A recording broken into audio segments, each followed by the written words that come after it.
Un aplauso para toda la audiencia y aquellos hermanos también que nos están viendo por videos o por Facebook.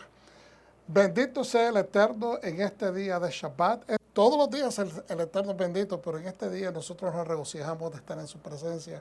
Bienvenidos a Raíces de la Fe. Soy el pastor Gabriel Galán y queremos regocijarnos. Como por ahí puse un anuncio o una pancarta en Facebook que decía: venga y acampe con nosotros para que adoremos al Eterno juntos.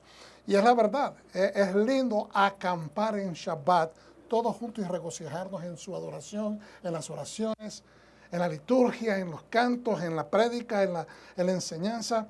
Qué lindo es ver a nuestras generaciones poder avanzar, dar un paso hacia adelante. Porque a veces creemos que hacer una pequeña presentación, ¿verdad? Como la hizo Dashiell hace un ratito, toma 1, 2, 3, no, preparación. Preparación en diferentes niveles y sembrar seguridad en nuestros niños es bien importante. Así es que un aplauso también para los padres que hacen ese trabajo y para todos ustedes, padres de familia que están ahí. Sabemos que la tarea de crear hijos y de traerlos en una enseñanza sana, en el Evangelio, ¿cómo se dice? En la palabra del Eterno, es algo que requiere esfuerzo y ser consistente perennemente. Entonces, un aplauso para todos ustedes. Vamos a empezar hoy diciendo que estamos estudiando SAB, ¿ok? Que es ordenanzas, puede ser también ley, puede a veces también ser traducida como orden, pero hoy le pusimos ordenanza. Y queremos hacer hincapié de que esto es en referencia a las ofrendas que se traían al tabernáculo en el momento que fue erigido. Esta es la preparación, por decirlo de esta manera. Está Moisés en el proceso de enseñarle a los sacerdotes que han sido ya asignados, ¿verdad? Les está enseñando cuáles son los procesos, cómo se va a adorar a Dios. Y vamos a explicar esto un poquito, rapidito.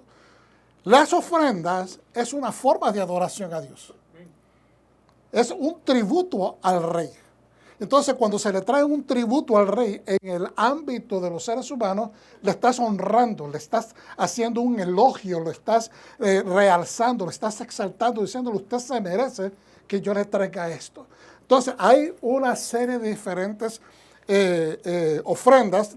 La semana pasada hablamos de las 5 importantes, pero cada una de esas ofrendas importantes se ramifican en ciertas diferentes cosas para ciertas situaciones, ¿ok?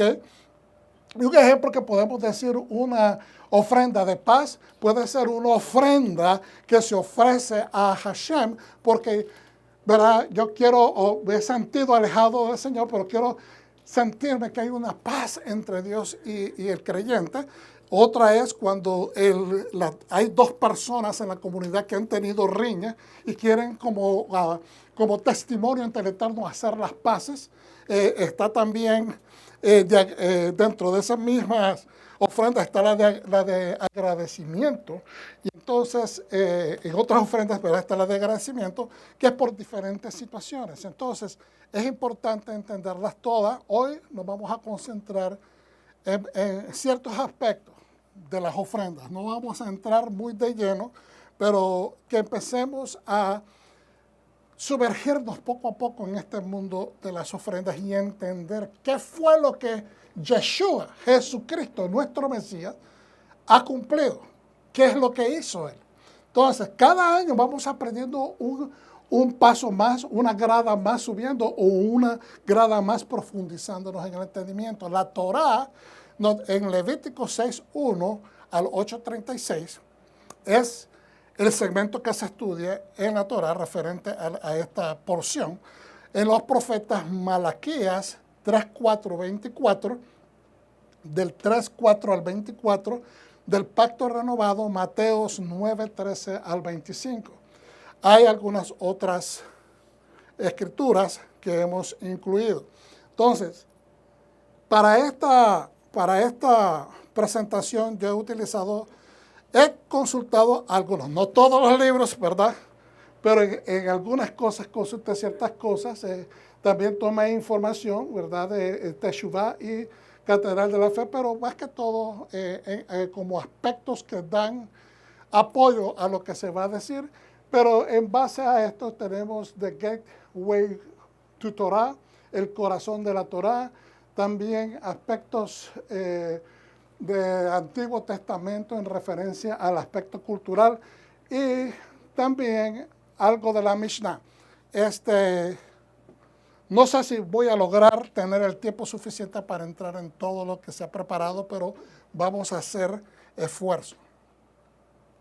Somos una congregación netamente mesiánica, adoramos a nuestro Dios Padre Todopoderoso y creemos que el Mesías es quien nos lleva a la presencia. Es a través del Mesías que podemos estar acercados al Eterno.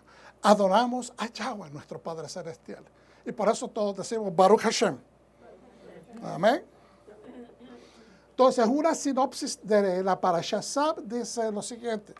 Se detallan instrucciones adicionales con respecto a la ofrenda olá, la ofrenda levantada o de ascenso, y la minjá, la ofrenda de granos o comida. Diga conmigo minjá. Es todo lo que tiene que ver con harina, granos, comida, panes. ¿Okay? Se describe la ofrenda especial de comida de Cohen Gadol y la ofrenda especial de comida inaugural del Cohen regular. Es decir, aquí hay dos aspectos diferentes. Acuérdense que el Cohen Gadol es el sumo sacerdote. El Cohen regular es el sacerdote regular.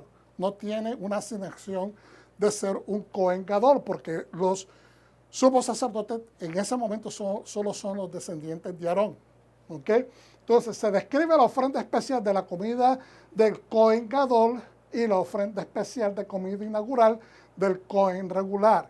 Esto no se refiere a la comida de ellos, se refiere a la ofrenda de comida que ellos traían, ¿okay? Al Eterno. Entonces, esta fue la misma ofrenda en ambos casos, es prácticamente la misma, pero cada uno de ellos tiene un rango diferente. Sin embargo, el Cohen Gadol traía su ofrenda todos los días. Y esa es la diferencia. La ofrenda de comida la traía el sumo sacerdote todos los días, mientras que el sacerdote regular no.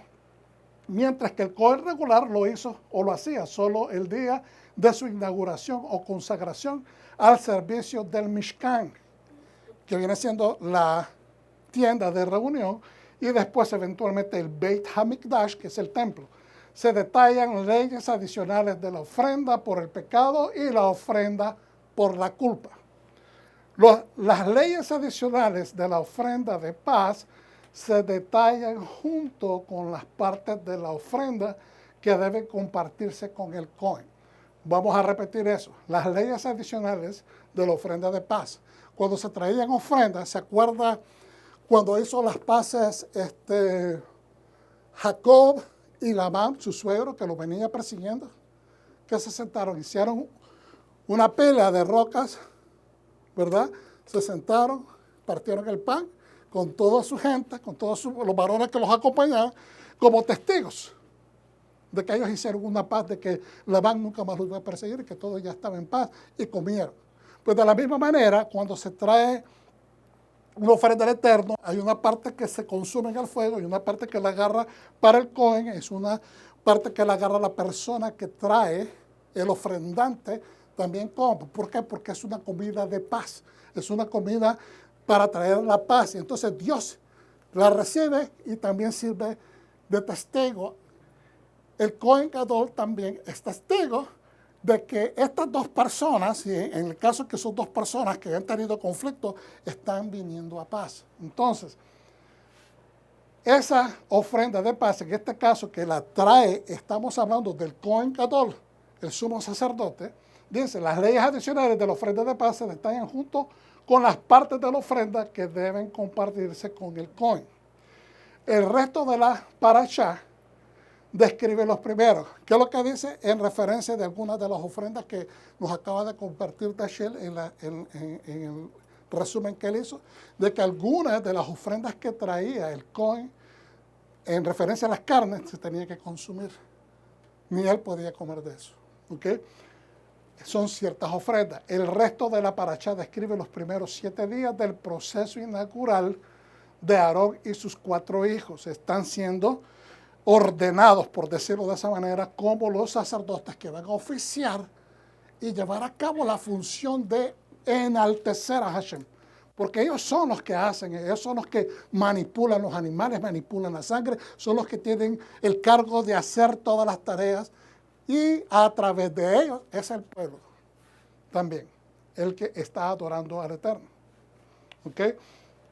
Entonces, Moshe funcionó en ese momento como el Cohen Gadol para oficiar el proceso inaugural, es decir, para poder oficiarlos a ellos. Él tuvo que ser, no era un Cohen Gadol, Hashem no lo llamó como Cohen Gadol, pero en ese momento él ocupa el lugar más alto en el nivel espiritual.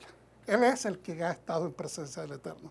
Entonces, eso le da, en cierta manera, esa aproximación al Señor, le da esa autoridad. Y a Aarón y a sus hijos se les prohibió salir del Mishkan en todo momento.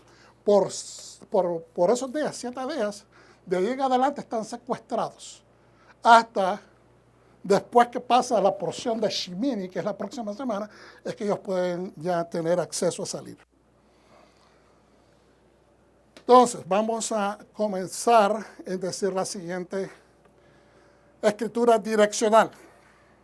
Pastor, ¿por qué usted hace eso? Porque quiero que entendamos que hay una conexión entre la Torá y el Nuevo Testamento, que no son dos cosas separadas. Quien dice que el Viejo Testamento no se puede entender y que no hay manera de juntarlos, no está entendiendo realmente la Escritura. La Escritura tiene una sola meta, llevarnos al Mesías, llevarnos a la salvación, porque ese es el plan de Dios. ¿Cuál es el plan de Dios de tener tanta palabra, tantos profetas hablando, tanta Torah, tantas leyes? Es llevarnos al Mesías. Pues entonces tenemos que ver qué es lo que se habla acerca de esta salvación, de este Mesías, y qué tiene que ver con estas ofrendas. Entonces, en Hebreos 9, 12, 23, dice lo siguiente.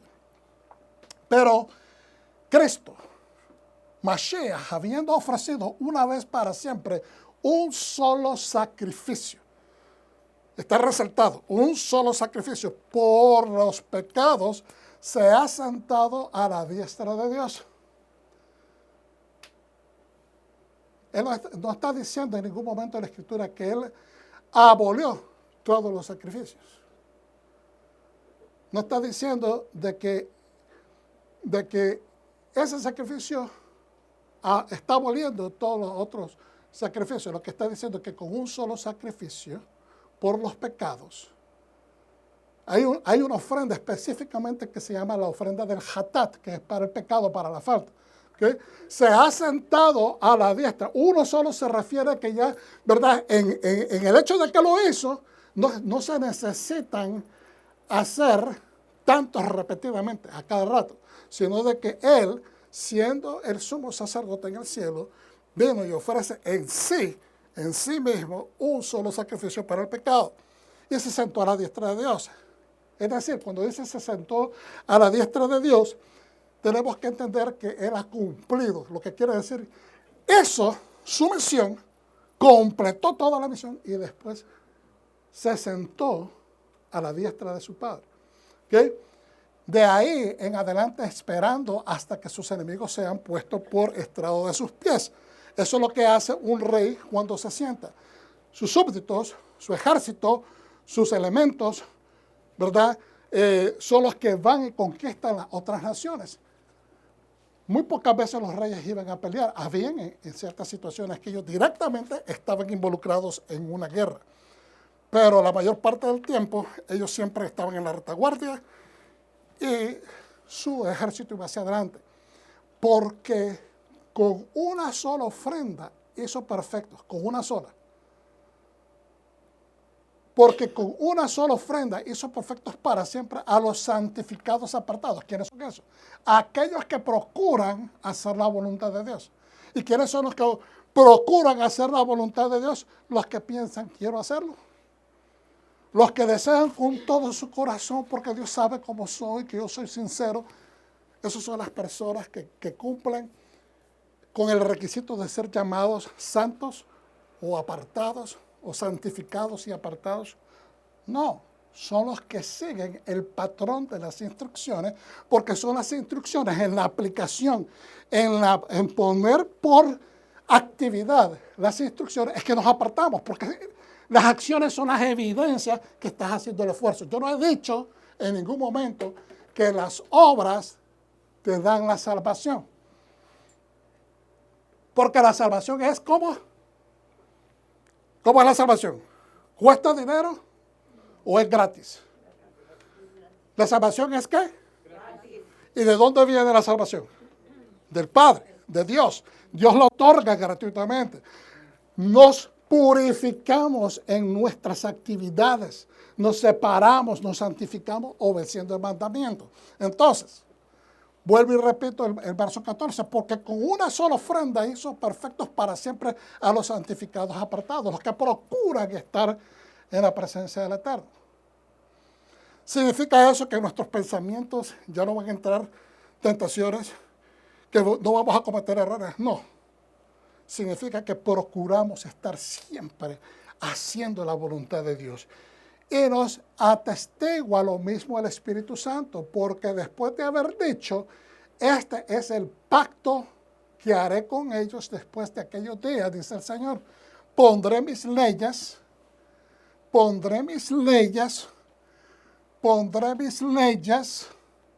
Esto es profecía. Entonces, si la ley se abolió, ¿para qué Dios va a traer una profecía que en aquel día, refiriéndose a los días que estamos viviendo ahora, por qué Dios iba a mandar a los profetas, al profeta a decir eso? Porque la ley no está supuesta a haber sido abolida. Vuelvo y repito, este es el pacto que haré con ellos después de aquellos días. Ellos están en el mismo color de arriba, los santificados y apartados, porque es a ellos a que nos estamos refiriendo. Esos son los ellos de este versículo. ¿Estamos entendiendo? Estos ellos que están acá, nos estamos refiriendo a estos de acá, que somos nosotros. Somos los que procuramos hacer la voluntad de Dios, que seguimos la instrucción para darle al blanco. ¿Okay? Este es el pacto que haré con ellos después de aquellos días, dice el Señor. Pondré mis leyes en sus corazones. Están en el corazón porque están persistentemente incandescentes todos los días. No me lo quito y me lo pongo dependiendo de la función, la fiesta, el lugar donde voy a entrar, sino que están ahí en el corazón. Y en sus mentes, que están en meditación, que los estoy observando constantemente, que no me estoy distrayendo, que están en mi mente, es porque los tengo conscientemente en mi frontal. Amén. Y dice, las escribiré en sus corazones y en sus mentes las escribiré. Y añade, y nunca más me acordaré de sus pecados y transgresiones. Eso se le llama gracia. ¿Cuántos dicen amén? Ok, vamos a ver. Yo he explicado esto tal vez en diferentes situaciones, en diferentes porciones, pero vuelvo y voy a tratar de hacerlo mejor rapidito, hermanos. Y añade, ¿por qué viene ese añade? Porque dice, los santificados y apartados. Expliqué, ¿quiénes son esos? Los que procuran seguir las instrucciones. Y después dice, y voy entonces, como yo veo que te estás apartando y estás procurando hacer las cosas que me agradan, yo voy a escribir mi pacto en tu corazón. Es decir, tu esfuerzo va a traer frutos porque lo voy a escribir en tu corazón y después también te lo voy a escribir en la mente. Entonces, pero añade, dice, y nunca más me acordaré de tus pecados. ¿Por qué? Porque un padre que se da cuenta que su hijo viene, cometió una falla y le dice, hijo, ¿pero qué has hecho? Digamos que el padre se enoja. Y el hijo le dice, no, yo no he hecho nada. Pero hijo, pues yo te acabo de ver que rompiste eso, que estabas enojado, pataleaste, tiraste. No, papi, yo no he hecho nada, yo no fui. Pero te estoy diciendo que yo te vi y lo sigue negando. ¿Qué usted cree que ese niño va a obtener? ¿Qué usted cree en un trabajo que usted va a obtener si el jefe le dice, te dio una orden, no le hiciste, ahorita que te estoy viendo, rompiste tal cosa de enojado? y lo está negando. El esposo con la esposa. Lo podemos transferir a cualquier situación social. El punto es que la persona que niega, que no se esfuerza, que no demuestra el mérito de querer cumplir con aquello, entonces no va a obtener gracia. Pero la persona que dice, ay, perdón, yo no debía haber hecho eso, por favor, discúlpame, me arrepiento, de verdad que fue una torpeza, un arranque de enojo, no quise hacer eso, por favor, discúlpame, créame. Esa persona, en humildad, va a recibir gracia. ¿Estamos entendiendo? Entonces, por eso es que dice. Por eso es que muchas personas también no entienden. Dicen, eso de la religión yo no lo entiendo, porque yo miro cristianos o creyentes en el Mesías, ¿ok? De que se golpean el pecho, alaban el domingo, alaban por acá, alaban por allá. Y después los miro haciendo cosas malas. Los miro hablando mal del prójimo, los miro haciendo esto acá, los miro haciendo esto allá. Eso es lo que dice el mundo. Porque la persona, yo no estoy hablando de todos los cristianos, estoy hablando de que la gente así es. Y todos nosotros sabemos, se fijan en la minucia, como dicen en inglés, en las cosas más diminutivas para tratar de dar al traste con la fe. Y entonces dicen, no entiendo, que todo el tiempo esta gente está faltando, pero dicen que son creyentes. Yo no estoy justificando ese comportamiento, no estoy justificando ese comportamiento, pero tal vez aquí es una manera de entenderlo. No debe uno andar hablando mal de nadie, no debe uno comportarse mal, no debe uno hacer transacciones ilícitas, no debe uno hacer transacciones que son cuestionables, andar metiéndose en situaciones cuestionables, nada de eso. ¿Ok? Eso es bien claro, pero me refiero de que algunas personas malinterpretan tanto el creyente como el no creyente porque no entienden lo que es gracia. Cuando la persona está constantemente tratando, pero porque se deslizó, porque se resbaló, porque cometió un error, no significa que Dios inmediatamente le va a decir, oh, perdiste una vez, entonces te quito la salvación, o te quito la redención, o te quito el perdón. No es así como funciona Dios, porque aquí nos dice, no me voy a acordar. ¿Por qué? Porque están tapados bajo ese sacrificio que nos habla la Escritura acá en primer lugar. Una vez para siempre, un solo sacrificio. Si esa persona mantiene la humildad, si esa persona mantiene el arrepentimiento, si esa persona mantiene un sincero corazón, una kavaná, una intención bien centrada en tratar de hacer lo que Dios quiere, esa persona va a recibir en todo momento la ejecución de la misericordia y del perdón. Pero no así la persona que niega y que obstinadamente sigue de una manera calcinada, como lo dice la misma Escritura, tienen sus mentes calcinadas, su conciencia calcinada, siguen diciendo que son buenos creyentes, que son buenos obedientes, pero sus obras lo dicen que no lo son. Entonces, dice el 18, pues donde hay remisión de estos pecados, no hay más ofrenda por pecado. Y aquí hay también otra mala interpretación. Donde hay remisión divina, cuando Dios te ha remitido esos pecados hacia afuera de tu vida, los ha retractado, los ha quitado.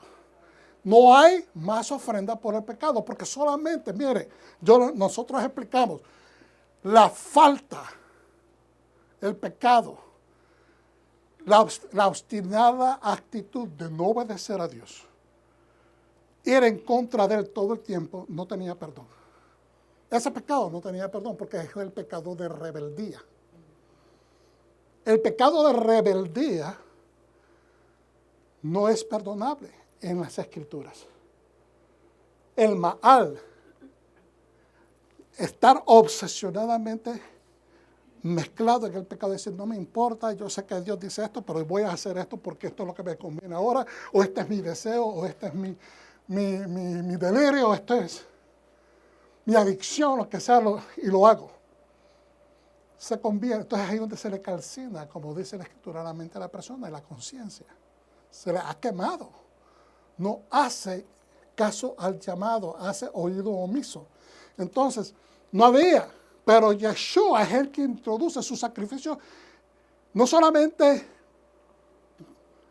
toma ese sacrificio como un realce mucho más grande que todas las otras ofrendas, por cualquier otra ofensa que se haya hecho, ofrenda por cualquier otra ofensa que se haya hecho, pero también maximiza o introduce por primera vez en las Escrituras la manera de recibir perdón. Es decir, una persona que por muy perdido, por un asesino, que tal vez ya cumplió su cárcel, ya cumplió con la ley, cumplió con la sociedad, ya salió. Entonces ahora esa persona, si conoció a Yeshua en la cárcel, pues esa persona empieza a recibir también favor de Dios. Porque él ya pagó su deuda con la sociedad y ahora esa persona tiene el derecho ante los ojos de Dios de ser redimido. Entonces, pero antes, ese tipo de lo que se le llamaban pecados mortales, fallar voluntariosamente contra los 10 mandamientos es lo que se consideraba en la religión tradicional como los pecados mortales. Porque las personas a veces malinterpretan. Mentir puede ser algo de mentirte aquí, de mentirte, hermano. Esa es el arma más destructiva que existe. Es el arma del enemigo. La Escritura lo dice. Yeshua dice, la mentira, o sea, está con el diablo porque el diablo miente desde el principio. Ese es el arma con quien hizo caer a Adán y a Jabá, a Eva. Entonces, vamos a continuar. Así que, hermanos, teniendo libertad, voy hacia atrás, 18, pues donde hay remisión de esto, no hay más ofrenda por el pecado. ¿Qué otra ofrenda entonces? Lo que quiere decir la Escritura, que otra ofrenda podía traerse si la más excelsa, la más alta, la mayor, la más grande de todas, la que no existía, la que Dios introdujo a través del sacrificio de su Hijo, es la única. Pues si una persona ya teniendo a Cristo y vuelve a las mismas andanzas del pasado, pues ya no hay más ofrenda que ofrecer por esa persona. Porque sigue fallando voluntariosamente. 19. Así que, hermanos, teniendo libertad para entrar en el lugar santísimo por la sangre de Yeshua, HaMashiach, Jesucristo, por el camino nuevo y vivo que Él nos abrió a través del velo, esto es, de su carne. El velo que se rompió, lo compara en Hebreos, el escritor de Hebreos, con el cuerpo roto de Yeshua. Su cuerpo fue quebrantado por nuestras faltas para darnos acceso.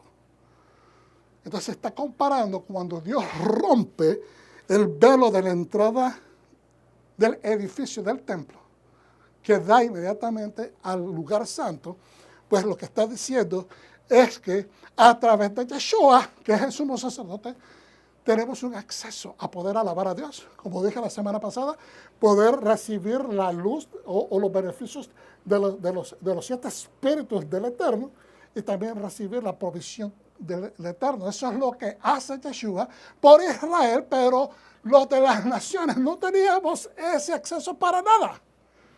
Por eso es que tenemos que agradecer al Eterno, ser agradecidos porque nos ha permitido recibir de esta bendición. Ahora, ¿cuántos dicen amén, hermanos? Amén. Por el camino nuevo y vivo que Él nos abrió a través del velo, esto es de su carne, y teniendo un gran sacerdote sobre la casa de Dios, que es el templo, o en ese momento, el Mishkan, acerquémonos con corazón sincero. Con corazón sincero. Vamos a acercarnos a Dios con corazón sincero. Sin agendas oscuras, sin mala crianza, sin limitaciones. Con algunas personas, a veces yo he escuchado, no sé si ustedes, pero yo he escuchado, no, pero es que si Dios dice esto, pero es que si a mí me hacen algo, entonces esto. Entonces hay que evaluar la fe. Hay que evaluar la fe. ¿Dónde estás? Porque la fe es una. No le podemos dar nuestras propias tonalidades de acuerdo a nuestras propias percepciones o ideas de cómo deben ser las cosas. Entonces, acerquémonos con corazón sincero, en plena certidumbre de fe. ¿Qué es lo que es la fe? La fe no es creer, la fe en Dios tiene una estructura que de esta manera es que creemos y hacemos y nos comportamos para decir que somos de esta fe. ¿Estamos entendiendo? Purificados los corazones de mala conciencia y lavados, purificando los corazones de la mala conciencia y lavando los cuerpos con agua pura. Aleluya, esa agua pura, Yeshua, es el agua que nos purifica. Mantengamos firmes sin fluctuar, mantengámonos firmes sin fluctuar está en paréntesis porque eso no aparece, pero es para darle un poquito más de entendimiento, en la profesión de nuestra esperanza. Mantengámonos firmes en la profesión de nuestra esperanza. Porque fiel es aquel que prometió. ¿Qué es lo que está diciendo? La vida es dura. Nos vamos a encontrar con percances, a veces con gente que no esperamos que sea así. Cómo se comporta, cómo la familia nos sacude, los amigos, las traiciones, las injusticias, las cosas que estamos viendo en la sociedad. Pero dice, mantengámonos sin fluctuar la profesión de nuestra esperanza, porque fiel es aquel que prometió. Él no nos va a dejar solo. Él no nos va a dejar solo. Él no nos va a dejar solo. Amén. Amén. Ok. Vamos entonces a decir la oración que ya la dijo Shell.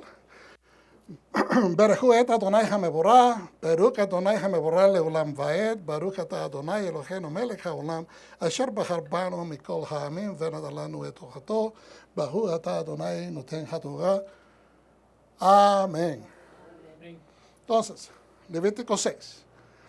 No sé si ustedes se han dado cuenta que este Levítico 6 en las Biblias hebreas empieza en el 8. 6, 8 es la porción. Pero si usted se va a una Biblia tradicional cristiana, usted va a ver que el versículo 1 empieza prácticamente en un párrafo anterior en el capítulo 5. Y a veces por eso es que en esta Biblia judía ponen 1, pero es el 8, para que la gente se guíe por eso.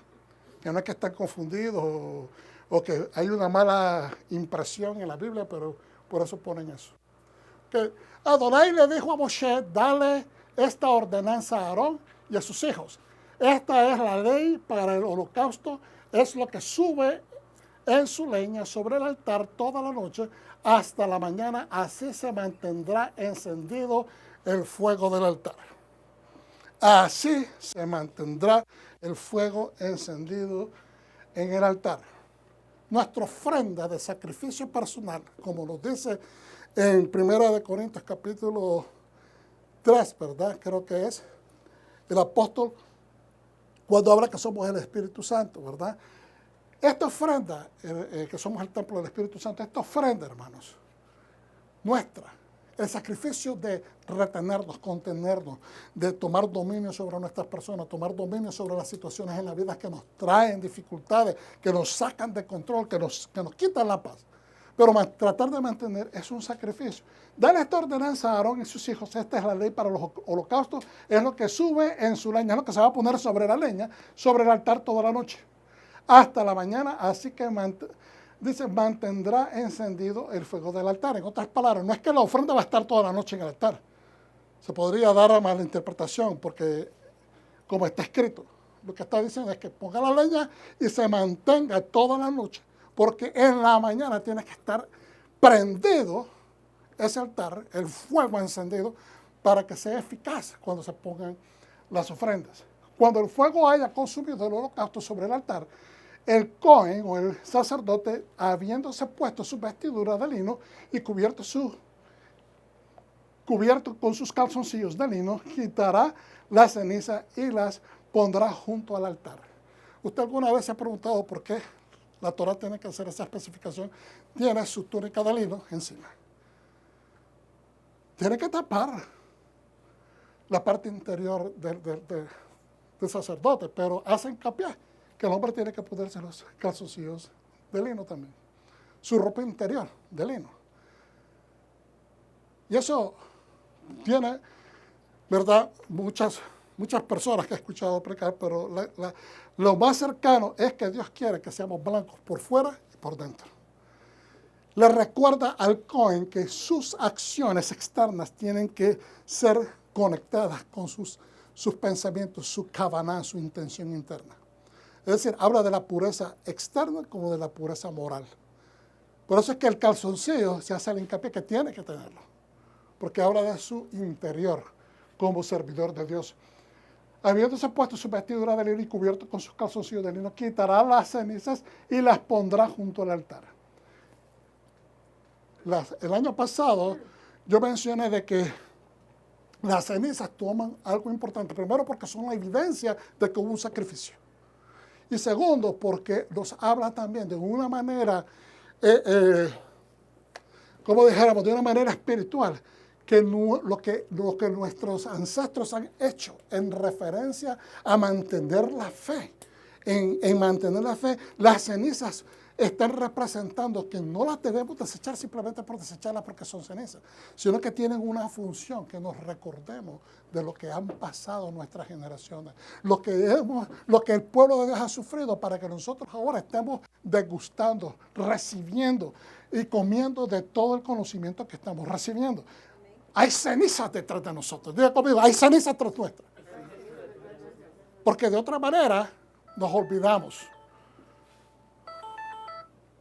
Nos olvidamos.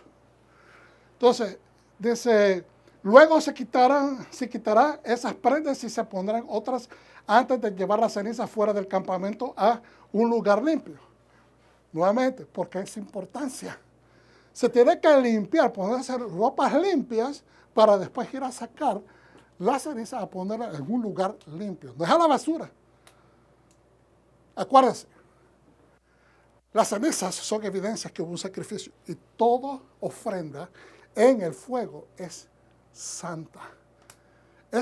O sea, cuando se ofrece, ya está en el nivel de ser santificada, porque se le está ofreciendo ¿a quién? A Hashem. No es porque el hombre o la mujer trajo la ofrenda que se hace santo, no, es que está siendo ofrecida en el templo. ¿A quién se la están ofreciendo? Al Señor. Pero una vez que está siendo consumida. Por eso, cuando Dashiell hoy mencionó algo, que dice que no se podía comer ni siquiera un pedazo de el fat, ¿cómo se dice en español? De la grasa, del sebo o grasa. ¿Sabes por qué? Porque eso era preciado para Dios. El sebo, la grasa, es lo que pide Dios que se debe de quemar. ¿Por qué? Es un olor agradable. Eso empieza a quemarse ahí y empieza a oler. Eso es lo que hace de que cuando nosotros estamos largos podamos percibir eso y se huele bien sabroso. Pues igualmente era prohibido que las grasas cualquier persona se la comiera. O que alguien dijera, hoy voy a sacar un poquito de grasa para terminar de cocinarme los frijoles. ¿Me está entendiendo? No podían hacer eso, para nada. Porque era prohibidísimo, eso era especial para Dios. Entonces, luego se quitará esas prendas y se pondrá otras antes de llevar la ceniza fuera del campamento a un lugar limpio. Vuelvo y repito, a un lugar limpio. Se tenía que vestir nuevamente para sacar la ceniza. Entonces nos da la importancia que Dios le da a los sacrificios.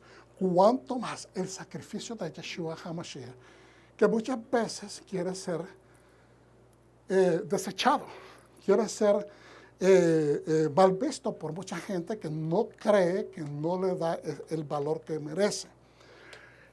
Hablando de esto, quiero mencionar, ya que estoy acá, rápidamente de la controversia, porque es importante que la gente que nos mira entienda.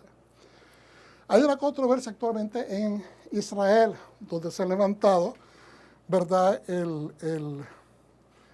algunos rabinos en contra de que se predique a Yeshua en la tierra de Israel. Están tratando de hacer legislatura para que los cristianos de todas partes del mundo no vengan a la Tierra Santa a tratar de convertir a los hermanos judíos al cristianismo. Entonces, muchas veces, y hermanos, entiéndanme, hermanos, inclusive hermanos cristianos que posiblemente puedan ver este programa, es importante que entendamos que hay una necesidad de predicar el Evangelio. Eso todos lo entendemos, que hay un llamado, que hay una comisión de parte del Eterno, de parte inclusive de Yeshua, de llevar las buenas nuevas. Pero yo quiero que consideremos esta comparación, que es sincera, transparente y al punto. Si alguien llega a su casa tratándolo de convencer a usted, usted invita a su casa a alguien, esa persona entra, y ahora esa persona trae ciertas convicciones, aún siendo cristiano, usted puede ser de una tendencia y esta otra persona tiene de otra tendencia, y lo trata de convencer, y le exige, y a veces hasta lo insulta, y le dice que usted no sabe nada porque usted no cree como esa persona cree. Entonces, ¿usted cómo va a hacer? Usted va posiblemente a enojarse y va a sacar a esa persona de su casa. Porque le está exigiendo, y más, lo está hasta maldiciendo, le está exigiendo, le está injuriando, le está atacando porque usted no quiere creer de la manera que él crea. Aún siendo los dos cristianos, uno de una denominación y el otro de otra denominación. ¿Por qué pasa? ¿Verdad? Y entonces, imagínense ahora, miles que llegan con esta misión de que dicen tienen llamado para ir a predicar a Israel y insulten a los religiosos judíos porque no quieren aceptar a Yeshua. Yo simplemente les hago este llamado. Traten de entender al pueblo. Primeramente, traten de entender su cultura. Traten de aproximar las escrituras de la manera como ellos la aproximan para que el entendimiento sea un poquito más profundo y más balanceado y ustedes puedan tratar de aproximarlos de la manera que posiblemente genere un interés, pero no avasallando, no con vehemencia, no con insultos, no con mala creencia. Entonces esto se ha traído el rechazo y esta pauta de tratar de hacer leyes que prohíban de que vengan las personas con libertad a predicar a Jesucristo a Israel, porque lo están haciendo de una manera efusiva y bastante agresiva. Y quiero que entendamos que no es que se prohíba, no, yo no estoy en contra de hablar la palabra del Eterno, hablar de Yeshua, nuestro Mesías, pero hay que hacerlo con amor, especialmente con el pueblo de Israel, el pueblo elegido, porque acuérdense de la gran bendición, la bendición que siempre la utilizamos para hablar de bendiciones materiales, pero nunca nos recordamos que la bendición es que aquel que bendiga a Israel va a ser bendecido y aquel que lo maldiga va a ser maldito. Y eso se aplica en todos los ámbitos. Entonces tenemos que ser un poquito conscientes y estructurados en este tipo de cosas. Ahora, sigo hacia adelante. De esta manera, el fuego en el altar se mantendrá encendido y no se permitirá que se apague. No se puede permitir. ¿Se acuerdan cuando el mismo... No se puede apagar en lo físico y tampoco en lo espiritual? Cuando Pablo le dice a su estudiante, es necesario que tú avives el fuego que está en ti, que ha sido puesto por la unción de las manos. Es decir, el sacerdote ha sido ungido, ha sido preparado, está siendo, ¿cómo se dice?, consagrado para que no se le olvide que una de sus funciones importantes. ¿Cuál es la función del templo? La alabanza al Eterno. Y la manera como se puede alabar al Eterno es a través del fuego que está en el altar, porque es ahí donde se consumen sus ofrendas. Porque se pueden hacer alabanzas, se pueden hacer adoraciones, se pueden hacer inciensos, ¿verdad? Se puede encender la menorá, se pueden poner los panes de la propiciación y se pueden hacer oraciones y liturgia. Pero, ¿qué está primero antes de entrar al tejal? O mejor dicho, al edificio del templo. ¿Qué es lo que está? Es este gigante altar de fuego donde se hacen las ofrendas. Por eso es que antes de entrar con la manipulación de la sangre, los sacerdotes tenían que hacer primero la entrega de las ofrendas para después manipular la sangre y hacer los servicios que se tenían que hacer adentro, especialmente en Yom Kippur. ¿Ok? Pero, o sea, máximamente el sumo sacerdote en el día de Yom Kippur, pero las ofrendas sirven como manera de adoración a Dios y también como expiación para el pueblo. Entonces no nos olvidemos que esa es la gran función del templo. ¿Okay? Entonces, cada mañana el Cohen encenderá la leña en él, arreglará la ofrenda quemada y hará que la grasa de las ofrendas de paz se consuma en humo. Especialmente hace hincapié que la grasa de las ofrendas de paz, eso es lo que, en otras palabras, le pone el sello a que la ofrenda de paz sea aceptada. ¿Amén? Ok, habiendo dicho esto, voy a adelantar. Porque Levítico, hermano, es un libro que muchas personas piensan que es arcaico. Parece arcaico, pero no lo es. Hasta que se pone en la clara perspectiva de la redención del hombre, hasta que se pone claramente que nuestra redención está allí, codificada. ¿Okay? Levítico nos abre este entendimiento. Primero, la instrucción de la Torah que el pueblo o la humanidad debe de seguir para obtener pureza ritual física y pureza moral para recibir expiación. Parece ahí mismo, no me diga nada, yo no estoy diciendo que usted se ponga a sacrificar animales.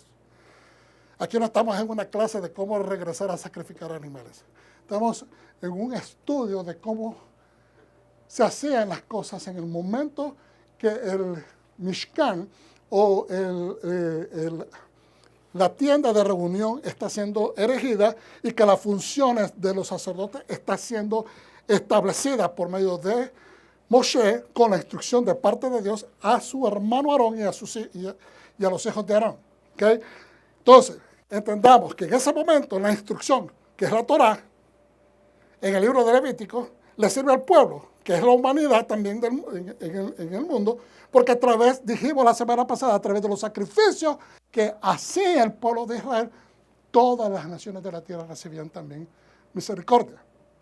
Debe seguir para obtener pureza ritual y física o pureza moral. Para recibir expiación, la persona tiene que limpiarse para entrar a ese lugar santo y tiene que estar su corazón en el lugar adecuado, porque no importa cuántos sacrificios traiga, si no está haciendo lo necesario, no va a ser recibido. Explica también, número 2, explica el rol, Levíticos explica el rol importantísimo y vital que ocupa el sacerdote o el sacerdocio y el sumo sacerdote en el proceso de ejecutar las funciones para que alcancemos expiación. El sacerdocio, con el sumo sacerdote como líder, y qué es lo que ellos van a hacer para llevarnos al punto que alcancemos expiación. Y tercero, cómo mantener la fe y cultivarla a través del Mikra Kodesh. ¿Cuáles son los Mikra Kodesh? Las convocaciones solemnes o las fiestas de Yahweh, las fiestas de Hashem, que son el control a través de todo el año de cómo nosotros mantenemos nuestra función como también un templo vivo activado. Las fiestas solemnes es lo que nos mantienen, empezando por el Shabbat. Porque acuérdense que el Shabbat es la primera de todas las fiestas. ¿Estamos entendiendo? ¿Cuántos dicen amén? ¿Qué? Déjenme saber que me están entendiendo. Aleluya. Aleluya. Gloria al Eterno. Aleluya. Las razones de este libro antiguo, como muchos le dicen, pero para mí es más veraz y más activo y presente que muchos otros libros en el mundo. La rareza de este libro antiguo nos da una conexión con Yeshua. Este es el cumplimiento de todo lo que Israel esperaba. Hermanos, y ahora que nosotros hemos sido introducidos a este bien común, es lo que nosotros estamos esperando. Nosotros estábamos esperando este beneficio y no lo sabíamos.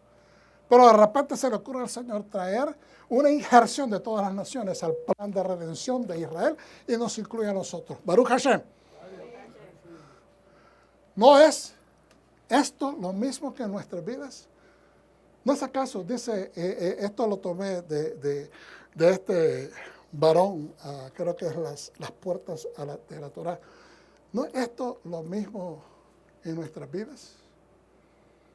¿No es esto lo mismo que nuestra propia vida.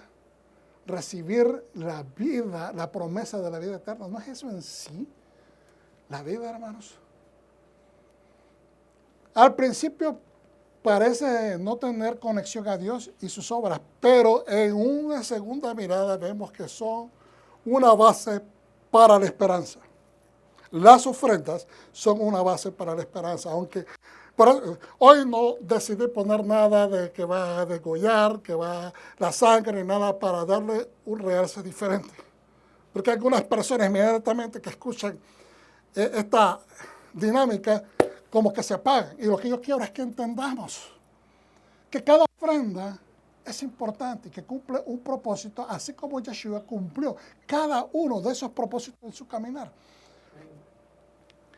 ¿En qué área de vida necesitamos concentrarnos hoy con la obra de Dios? Y esa es la pregunta. ¿En qué área de mi ofrenda la preparé bien? Vamos a decirlo de esta manera, la envolví bien, porque cuando vamos a llevar un regalo para una fiesta, para una boda, lo hacemos con estilo, lo ponemos bonito, buscamos el mejor papel, el papel más caro. Entonces, la devoción de ir y agradar a la pareja que se está casando, o a la persona que estamos celebrando en cumpleaños, o consagración, o graduación, lo que sea. Queremos hacer las cosas bien socialmente. Pues entonces la pregunta aquí es, ¿qué área necesitamos trabajar en el proceso de nuestra ofrenda de vida al Eterno? ¿Cómo podemos hacer sentido entre la ley antigua, estas leyes antiguas, estas leyes del sistema sacerdotal, estas leyes, de los mandamientos que tienen que ver con el sacerdocio? Porque como expliqué la semana pasada, el libro de Hebreos tiene que ver con el sacerdocio, no con toda la Torá. Está hablando específicamente del sacerdocio, y cuando habla del mandamiento y cuando habla de la ley se refiere de la Torá, todo lo concerniente, no de la Torá, todo lo concerniente del sacerdocio, no de toda la Torá. ¿Ok?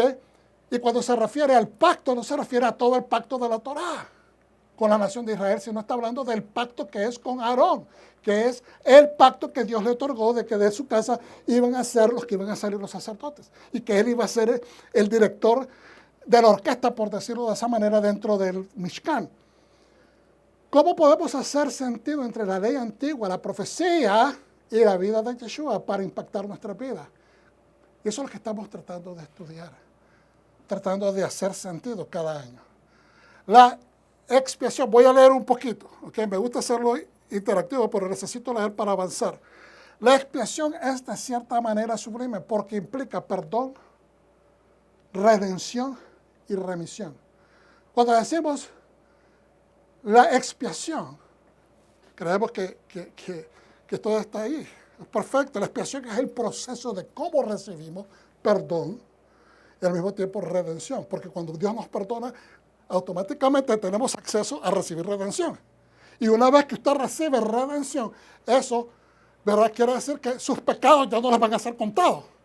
Y entonces en ese proceso, el último proceso es la salvación completa cuando Yeshua regrese, cuando el Mashiach regrese. Entonces Él va a llamar a sus ovejas y va a excluir a aquellos que no calificaron. Pero ese es el proceso de la salvación.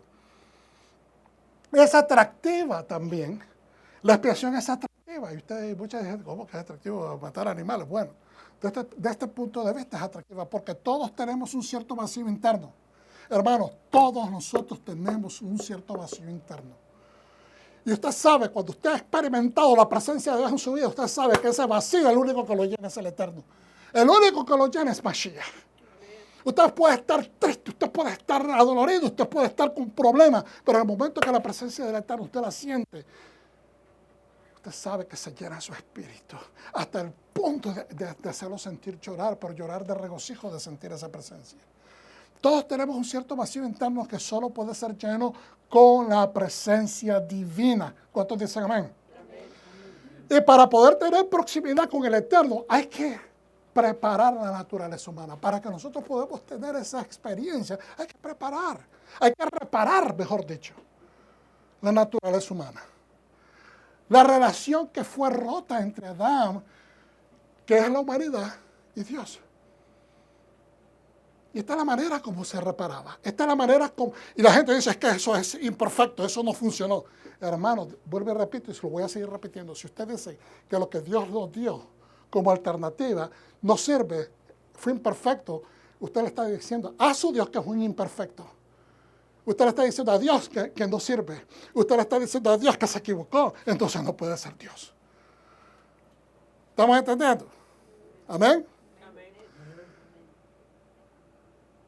La ley no es imperfecta. La ley pudo haber, desde la perspectiva humana, no fue suficiente. Porque ¿sabe qué? La conciencia humana, la ley, cuando se ejecuta, separa, santifica. Pero cuando la conciencia no está involucrada en el proceso, no hay manera que la ley te pueda salvar, no salvar, que te pueda separar, no hay manera que te pueda limpiar, no hay manera que te pueda santificar. Porque es el apartarte, la palabra santificar es que te apartaste, te apartó. ¿Y cómo te apartaste? Siguiendo la instrucción. Porque si fuese por nuestra propia causa, nosotros estuviéramos todavía en el mismo lodo de antes. No significa que somos perfectos, pero ahora bien todos tenemos relaciones que desearíamos poder reconciliar. Todos nosotros tenemos relaciones rotas, afectadas, que desearíamos poder reconciliar, restaurar, mejorar. ¿Cuántos? Todos nosotros. Amigos, hermanos, parientes, padres, madres, esposos, ex esposas. Cuando una persona con problemas sociales, como por ejemplo alcoholismo, drogadicción, abuso, por amor a la relación se somete a un programa de verdad, el famoso programa de 12 pasos. Hasta ahí. ¿En qué programa estás? Estoy en el programa de Alcohólicos Anónimos de los 12 pasos. ¿Qué tienes que hacer? Seguir los 12 pasos. Hay que seguir una instrucción. Mira qué interesante. Y vas a donde el Cocaine Anonymous, ¿okay? o drogadictos anónimos. ¿Qué tienes que hacer? 12 pasos. ¿Y qué tienes que hacer? Seguir los 12 pasos. ¿Y qué conlleva? Muchas de las cosas, porque muchas personas no saben que eso nació en la iglesia, que estos son principios bíblicos, pero ahora el mundo se los ha tomado y ahora son los 12 pasos secularizados. Pero originalmente salieron de conceptos bíblicos. Por eso tiene que ver con reconocer tus faltas, aceptarlas, como dicen en inglés, own it. Acéptalo, haz tuyo tu problema, tu adicción. Tienes que entender que la tienes, porque la persona que no reconoce sus fallas nunca va a mejorar. Entonces, igualmente, perdona y tienes que dar perdón y perdonar. Porque en el proceso de tu antisocialismo, ofendiste a muchas personas. En tu proceso de ser antisocial. Ahora bien, todos tenemos relación de mejorar estas relaciones, pero por amor nos sometemos a un tratamiento de restauración. Y observamos, ¿verdad? Buscando estas razones de encontrar cuál es el virus que te infectó. Hacer introspectiva. ¿Qué es el problema? ¿Fue maltrato familiar cuando estabas chiquito, abusos, traumas? ¿Qué fue uno tiene que hacer ese viaje para poder explorar, extirpar, sacar de nosotros lo que nos está afectando al niño interno, porque todos lo tenemos. Es el niño interno el que a veces nos afecta.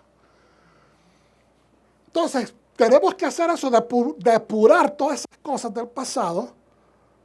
Por eso es que es importante la ceniza.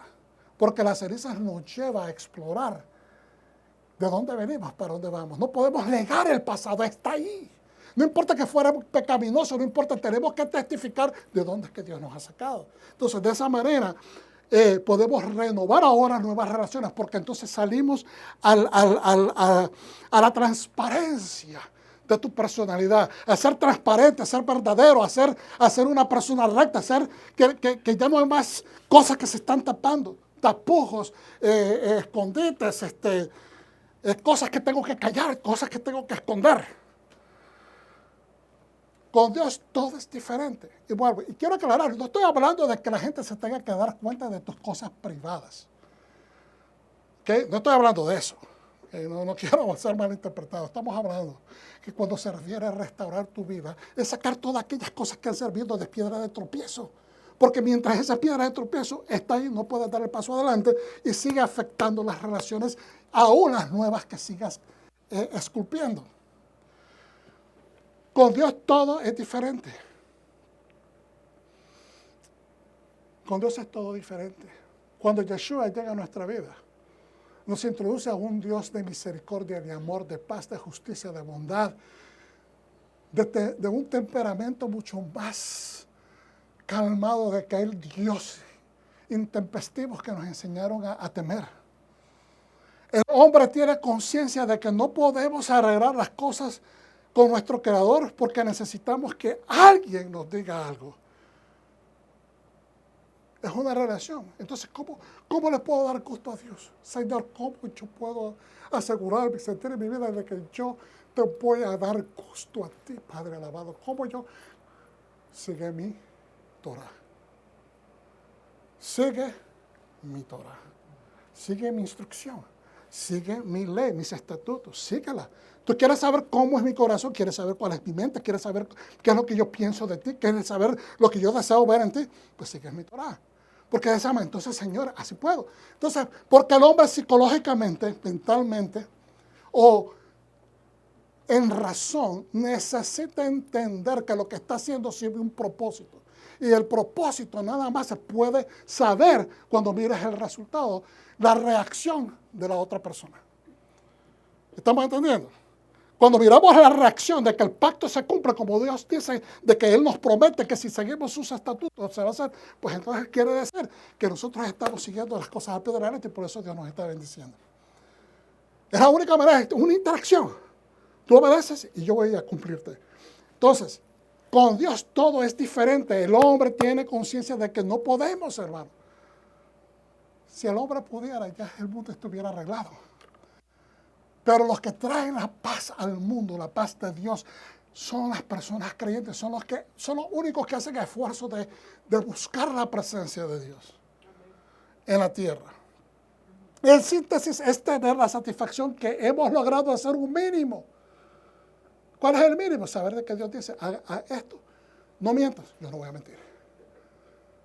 No hagas cosas ilícitas, yo no voy a hacer esas cosas ilícitas. No le faltes el respeto, no se te ocurra levantarle la mano a tu padre o a tu madre. Yo no voy a hacer eso, ¿no? Porque eso trae una maldición inclusive. Entonces, es hacer lo mínimo. ¿Qué es hacer lo mínimo? Seguir las instrucciones. Hermano, seguir instrucción no es difícil. Es que tenemos que adquirir el dominio, la disciplina de ejecutarlas. Entonces, seguir y obedecer instrucciones para alcanzar la meta. ¿Qué es la meta? Satisfacer al Dios de la creación. Aleluya, mire qué bendición. Un pajarito aquí entre nosotros se paró en la vedora. Termino. Aleluya.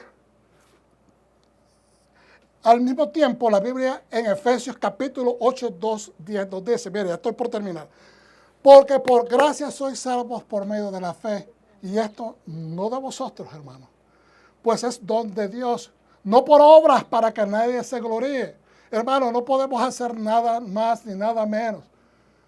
Aleluya, no se me distraigan con el pajarito.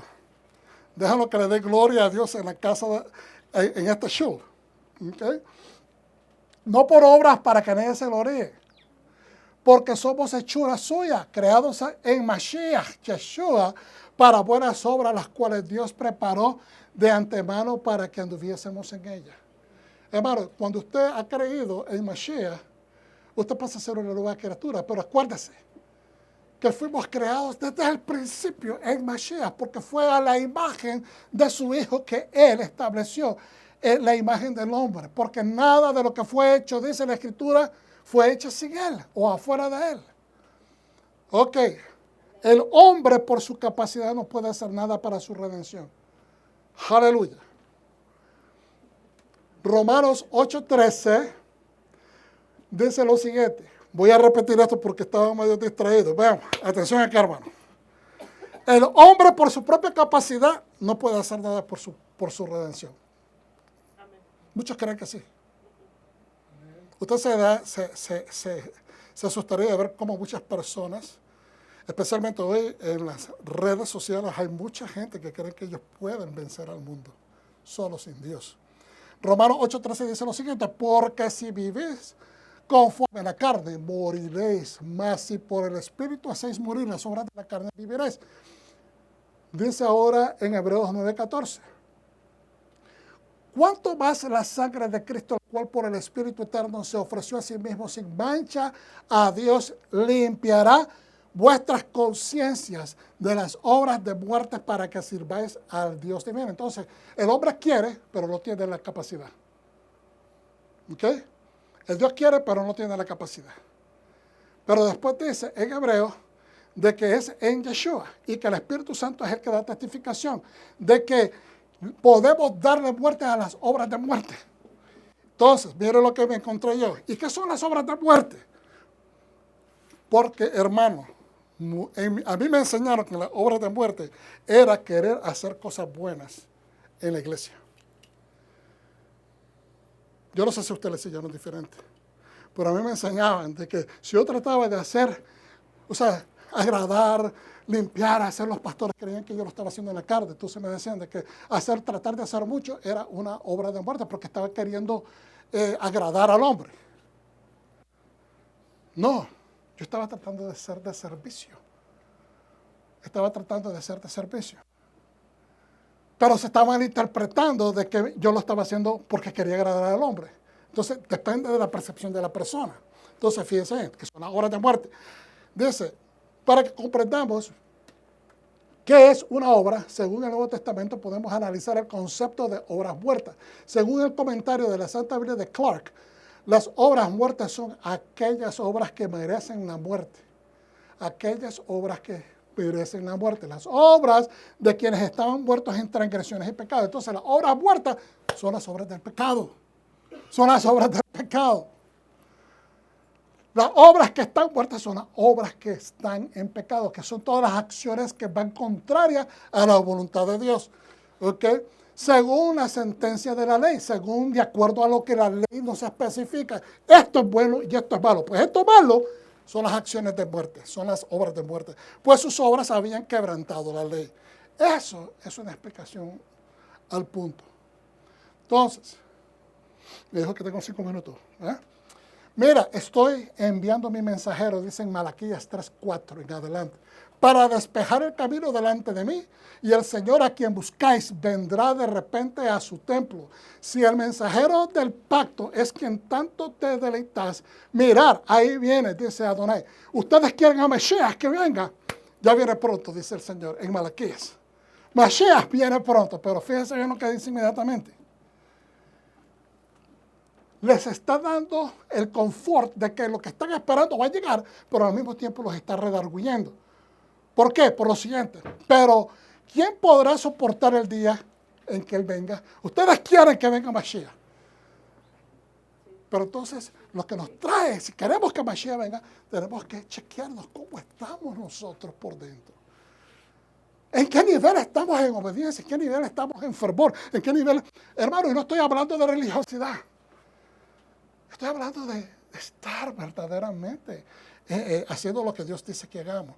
Porque entonces, si yo quiero que venga, hay que medirse, hay que calibrarse. Entonces dice, pero, ustedes quieren que venga, dice el número 2, pero ¿quién podrá soportar el día que Él venga? ¿Quién puede estar de pie cuando Él aparezca? ¿Quién va a quedar de pie cuando pase el Mesías enfrente?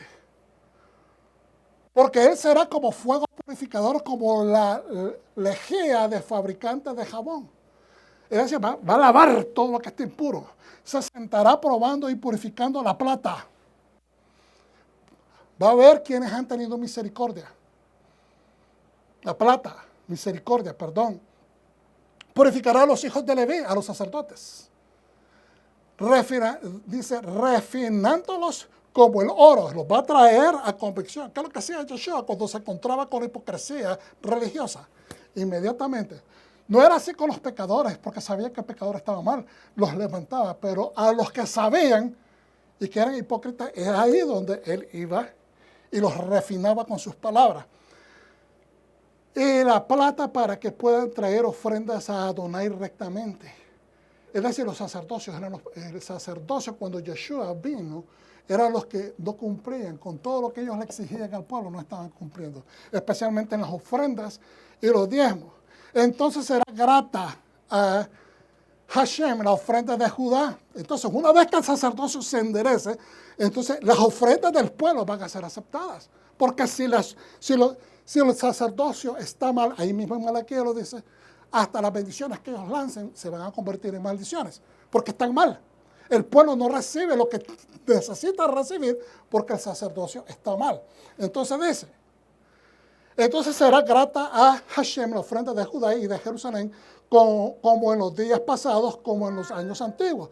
Vendré a vosotros para juicio y testificaré sin vacilar contra los hechiceros y los adúlteros, los manipuladores, eso está incluido en eso, contra los que juran falsamente, contra los que defraudan en su salario al jornalero, a la viuda, al huérfano, contra los que hacen injusticia al extranjero sin tener temor de mí.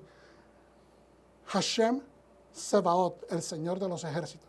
Y después, ¿verdad? Dice, porque yo, Hashem, no cambio. Por esto, hijos de Jacob, no habéis sido consumidos. Porque tengo misericordia. Yo no cambio. Mi ley no ha cambiado, pero porque tengo misericordia es que no han sido consumidos. Ok. Aleluya. Hubiera querido poder terminar todo esto, pero termino con esta escritura. Juan 6, 45, 51. Porque ustedes saben que empezamos leyendo lo de las ofrendas de alimento. Entonces la pregunta que se hizo hace un rato, ¿qué estamos haciendo? ¿Qué área de nuestra ofrenda que estamos haciendo a nuestro Señor? Yo no me estoy refiriendo a dinero nada más, estoy hablando de entrega, de observancia. ¿Qué es la parte de nuestra entrega? Nuestra minja, ofrenda de granos. ¿Estamos haciendo bien o que necesita reparar? Fíjense bien, Juan 6, 46 al 51. No que alguno haya visto al Padre, dice Yeshua, sino aquel que vino de Dios, este ha visto al Padre, testificando del mismo. De cierto digo que el que cree en mí tiene vida eterna. Yo soy el pan de vida. Él es la ofrenda de pan, Él es la ofrenda de harina, Él es la ofrenda de granos que envió Hashem a esta tierra para nosotros. No la hicimos nosotros, la hizo nuestro Padre. Vuestros padres comieron el maná en el desierto y murieron. Lo sostuvo a través de ese tiempo, pero eventualmente murieron. Este es el pan que desciende del cielo. En otras palabras, me imagino que él se está apuntando a sí mismo. O tal vez estaría apuntando a algún rollo de Torah, no lo sé. No estábamos ahí, pero podemos dejar que nuestra mente, ¿verdad?, haga estas cuestiones. Este es el pan que desciende del cielo para que el que de él coma no muera. Hablando de la promesa de la vida eterna. Yo soy el pan vivo, o el pan que da vida, que descendió del cielo. Lo vuelve a reenfatizar. Si alguno comiere de este pan, vivirá para siempre. Y el pan que yo daré es mi carne. ¿Qué es lo que dice? Y el pan que yo daré es mi carne, la cual yo daré por la vida del mundo. ¿Y qué es lo que hace Yeshua en la noche de Pesaj? Él le dice, ¿verdad?, que esto, obviamente, de la manera metafórica que lo dice, le llama la atención al judío y ellos dicen, nosotros no comemos carne humana, nosotros no comemos sangre. Cuando él dice, este es mi cuerpo, presenta el pan, hace la bendición de la matzah y dice, este es mi cuerpo, que será que roto o quebrantado por todos ustedes. Y después cuando toma el vino dice, este es, ¿verdad?, la copa de un nuevo pacto. El pacto que hablamos que en aquellos días voy a hacer un pacto. Él está hablando que si ustedes me siguen de esta manera, el pacto lo siguen cumpliendo, siguen observando las leyes y siguen comiendo del pan que es la Torah. La ley y la Torah son dos cosas importantes. Entonces le dice la gente, no, pero es que es la misma cosa. Bueno, de cierta manera sí. Pero tenemos que ser consistentes. Yeshua es el pan de vida. ¿Qué es lo que hace inmediatamente? Se van de ahí cuando terminan la cena y se van a Getsemaní. ¿Qué sucede? lo llegan a recoger los guardias del templo. ¿Y qué sucede cuando los guardias del templo lo recogen? Él dice, ¿qué pasa? Dice, ahora vienen con un montón de oficiales a apresarme como que si yo fuese un ladrón, como si fuera un delincuente, cuando muchas veces me viste predicar en el templo, nunca me prendiste. Pero ahora, en medio de la oscuridad, me vienen a prender, para que se cumpla también aquello, ¿verdad? Cuando él dice de que él vendrá como ladrón en la noche, yo me pongo a pensar. Él dijo de que me regresaría como un ladrón en la noche, pero también se manifiesta nuestra salvación después que comer el afikomen, que es la última parte de la cena, que se parte el pan y se reparte todo en Pesaj. Es lo último que se come, ya no se come más, se va. Y nuestra salvación se manifiesta de repente como ladrón a medianoche. Porque en el momento que Yeshua es prendido, desde ese momento es que empieza el proceso de su suplicio, pero también el proceso de nuestra salvación. ¿Me están entendiendo? ¿Me están entendiendo? En el momento que él es prendido, empieza el suplicio físico, porque lo empiezan a golpear, lo empiezan a burlar, lo empiezan a escupir, lo empiezan a hacer un montón de agresiones. Pues en esto podemos envolver el hecho de que la ofrenda de pan, por muy pequeña que muchas personas puedan comparar en relación a los animales, también es un sacrificio. Observemos nuestra ofrenda de pan, de harina, las cosas pequeñas, es decir, desde las cosas más pequeñas hasta las más grandes, observemos cómo entregamos la ofrenda a nuestro Padre Celestial. ¿Lo recibes, pueblo de Dios? Amén. Un aplauso para el Eterno. Damos gracias, Padre Eterno, por toda esta palabra, Señor. Te damos honra y gloria en tu Shabbat y te damos gracias por el conocimiento y por este mensaje. Pedimos que sea de gran bendición a aquellos que lo han recibido. En el nombre de Yeshua, nuestro Mesías. Amén. Shalom.